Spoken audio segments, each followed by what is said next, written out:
God of War Ragnarok sonunda çıktı ve ben oyunu daha çıkmadan bitirmiş birisi olarak günlerdir spoiler yasağının kalkmasını bekliyorum. İnsanların oyunla ilgili benden beklediği şeylerse elbette karakter karşılaştırma videolarıydı. Bu oyundan sonra gönül rahatlığıyla istediğimiz her karakter için konuşabiliriz çünkü devamında herhangi bir karakter gelişimi göremeyeceğimizi tahmin ediyorum. Öncelikle en çok istenen karşılaşmadan başlayalım. God of War Thor ve MCU Thor arasındaki bir mücadelede kim nasıl kazanır? Biliyorsunuz ki oyundaki Thor devasa bir şeydi. Kratos'un boyu 1.98 civarındayken Thor'la arasında baya bir boy farkı vardı. MCU Thor ise 1.90 civarında, yani aralarında çok ciddi siklet farkı var. Ancak boy farkı olduğu için ağır hareket ettiğini sanıyorsanız bence yanılıyorsunuz. Thor'un Heimdall gibi aşırı hızlı hareket edebilen bir karaktere kafa tutması ve onu yolundan çekmesi ondan daha güçlü olduğunu bizlere gösterdi. Oyunda Heimdall o kadar hızlıydı ki ne Kratos ne de Atreus ona vuramıyordu bile. Tabii ki sonradan Kratos ağzının payını verdi ama konumuz bu değil. Aslında God of War Thor'u Endgame'deki Thor'a çok benzetiyorum. O da kendisine alkole vermiş ve bayağı kilo almış. Thor'un güçlerine ve yapabildiklerine gelecek olursak kendisi çok rahat bir şekilde devleri tokatlıyordu. Soluksuz bir mücadelede Kratos'u yerden yere vurduğunu, hatta bir noktada onu öldürüp dirilttiğini gördük. Öldürdü mü öldürmedi mi bilemiyorum çünkü henüz bir açıklama gelmedi. Bu yüzden burayı ciddiye alıp da öldürmedi, bayılttı falan yazmanıza gerek yok.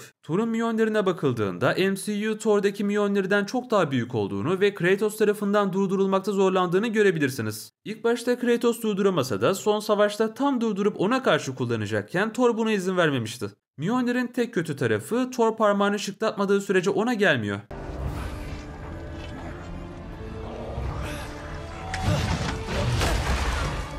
Ancak çekici, istediği gibi havada tutabilmesi falan, yani bunlar muazzam şeyler. MCU Thor henüz bunu yapamıyor olsa da çizgi romanlarda Old King Thor da aynı bu şekilde Mjolnir'i kontrol edebiliyordu. Thor'un devler tarafından öngörülen kaderinde Kratos gibi birisini yendiğini ve onu öldürdüğünü görmüştük. Thor hakkında güçlü olması dışında çılgınca gelen kısımlara geçelim. Thor'un Midgard Serpent'ta savaştığı sahne oyunun sonlarında bizlere gösterildi. Ragnarok'ta yılana öyle bir vurdu ki Yggdrasil'i parçalayıp yılanı geçmişe gönderdi. Bu yılanın boyu dünyayı saracak kadar uzun, yani ne kadar büyük olduğunu belirtmeye gerek bile yok. MCU Thor bile şimdiye kadar bu kadar büyük bir yaratıkla kapışmadı. Thor'un Odin dışında Asgard'da yaşayan herkesten daha üstün olduğunu biliyoruz. Hatta kas gücü anlamında Thor'un daha güçlü olduğu söyleniyor. Ancak maalesef ki Odin'in büyüleri ve tuzakları Thor'u geçmesine olanak sağlıyor. Zaten Thor'un bu kadar devasa bir embesil olmasının nedeni her zaman Odin olarak gösterildi. Oyun boyunca oğluna bir hayvan gibi muamele ettiğini ve sadece kendi çıkarları için kullandığını gördük. Onu öldürmeden önce bile "sen ben ne dersem onu yapacaksın, öldür dediğinde öldüreceksin" dedi.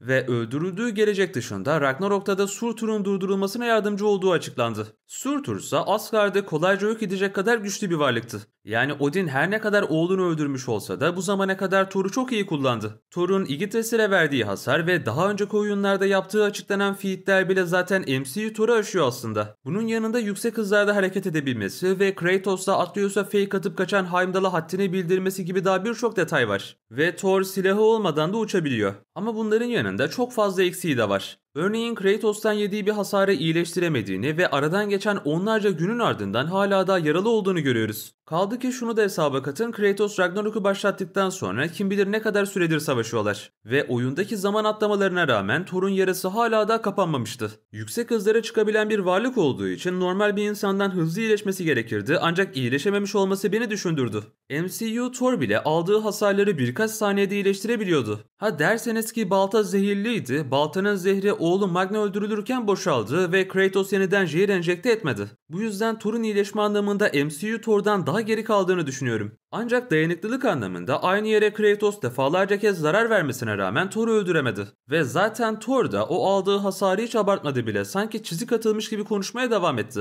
Kendisinin kas gücü anlamında çok güçlü olduğunu iddia etsek de üzerine düşen bir devi kendi başına kaldıramadığı ve aciz kaldığı açıklandı. Eğer ki doğru darbeyi alırsa Thor kesinlikle hayatını kaybederdi. Thor'un nişan konusunda iyi olduğunu bilsek de reaksiyon hızıyla bundan kaçar mı yoksa kurtulur mu? Maalesef ki bunu bilemiyoruz. Thor'un bir diğer zayıf yönü ise alkole olan düşkünlüğüydü. Bu yüzden bayıldığını ve kendini kaybettiğini, ancak kısa sürede toparlanıp savaşa gittiğini gördük. Thor'un ölmesi ise bir anda oldu ve çok kolay harcandı. En nihayetinde Odin oğlunu nasıl öldüreceğini bizden daha iyi biliyor. Açık konuşmak gerekirse Odin herkesten daha üstün göründü. Kaç kişi ona saldırdıkları halde yine de onunla baş edememişlerdi. Her şeyi bir yana koyarsak açık bir şekilde God of War Thor'un daha üstün olduğunu görüyoruz. Midgard yılanını yendikten sonra soluksuz bir şekilde gelip Kratos'la savaşması onun ne kadar dayanıklı olduğunu bizlere gösterdi. MCU Thor'un ona göre zayıf kalmasının birçok nedeni var aslında. Öncelikle sinematik evrende Thor ve diğer karakterlerin çoğu alay konusu haline geldi. Tanrısal güçleri çok az gösterildi dersek yeridir. Bunlar üstün varlıklar olmalarına rağmen sadece bazı detaylar sayesinde güçlerini görebiliyoruz. Örneğin MCU Thor'un tier bilgisi güçlendirilecek demiştim ve öyle de oldu.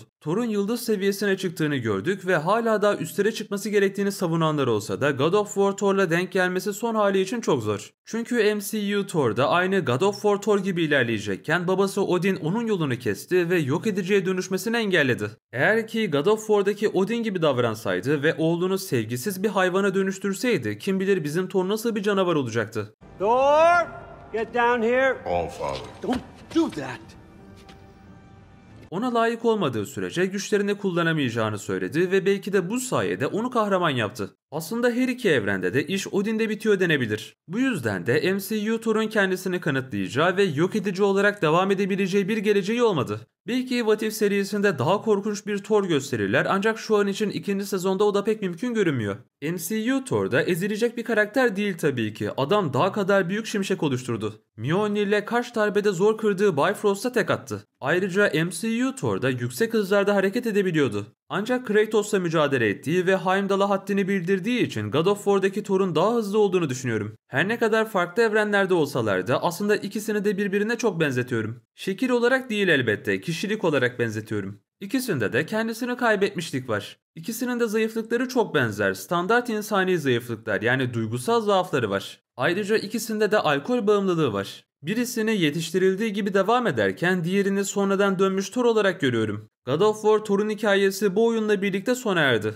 Belki MCU Thor'da zamanla daha büyük başarılar gösterir ve babasından daha üstün olduğu günleri görürsek bu karşılaşmayı tekrarlarız. Thor'un Allfather özellikleri ortaya çıkmaya başlasa da henüz istenen seviyede bilgelik kazanmadığı ortada. Odin gibi her an her yerde olabilecek hızlara geldiğinde 9 diyarı hissedebilen ve farkındalık kazanan halinde eminim ki daha da güçlü olacak. Ayrıca Stormbreaker ve Bifrost'un güçlerini tam teşekküllü kullanabilse yine üst limitleri zorlayabilecek. Ancak o zamana kadar God of War Thor daha güçlü demek en sağlıklısı olur. Bana sorsanız ikisinin de güçleri aynı derdim. Ancak işin içine başarı ve tier farkı girdiği için eşitler demek saçmalık olurdu. Evet dostlar, şimdilik benden bu kadar. Umarım videoyu beğenmişsinizdir. Daha sonra tekrar görüşmek dileğiyle. Kendinize iyi bakın, hoşça kalın.